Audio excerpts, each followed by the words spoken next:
So as you get it closer to the back, it kind of just snaps in there. It's magnetic. You can kind of feel there's something inside there, which I can only assume is the magnet part to kind of make it snap. So again, I'll show you that, how it's mounted, and go from there. So again, I'm just going to take you through the setup instructions. Basically, plug it in,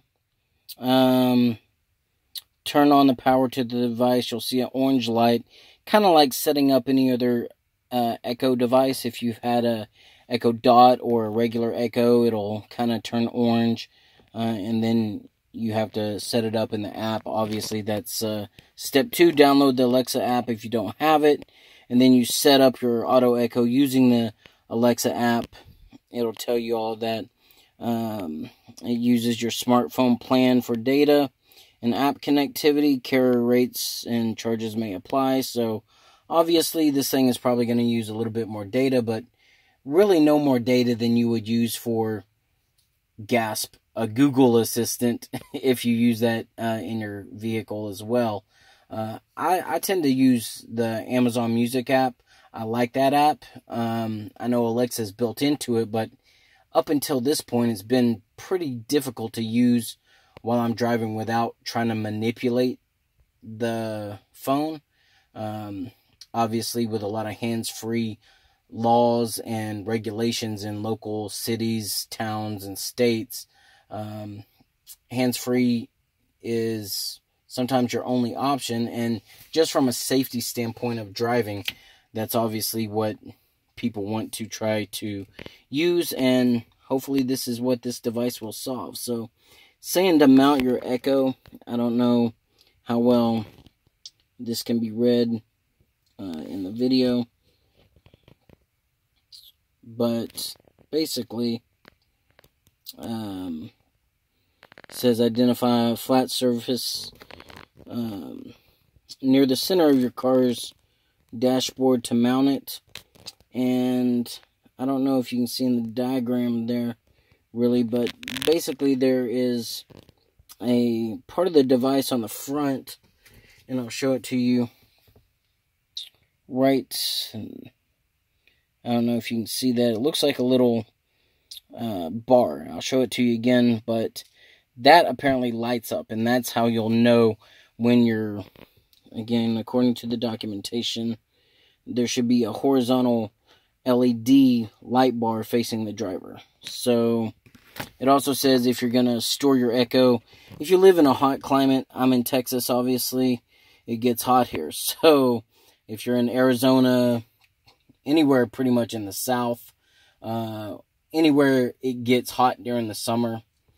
I know people up north, it gets hot there too.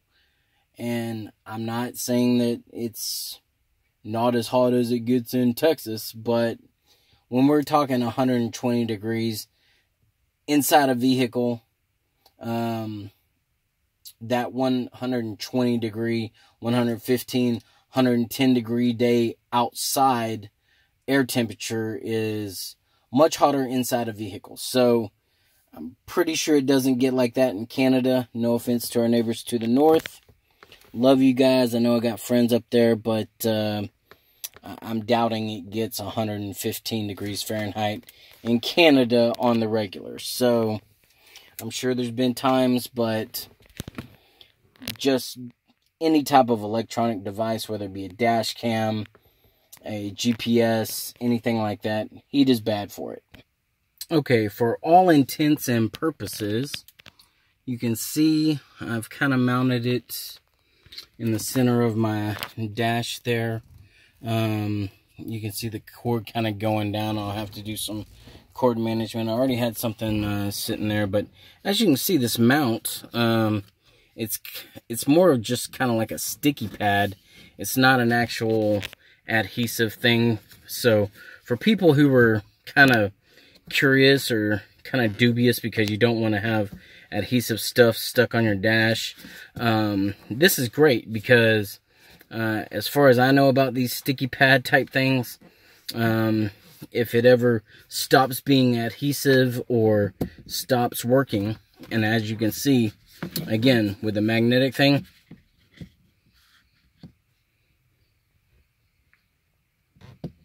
It just kind of snaps into place there.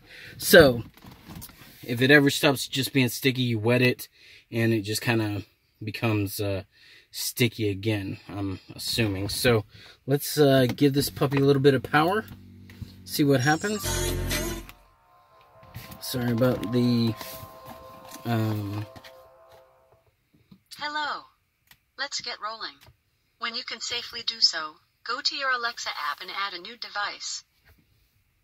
Alright, so I'll do that and set it up, and then we'll maybe ask it some questions and see how it goes.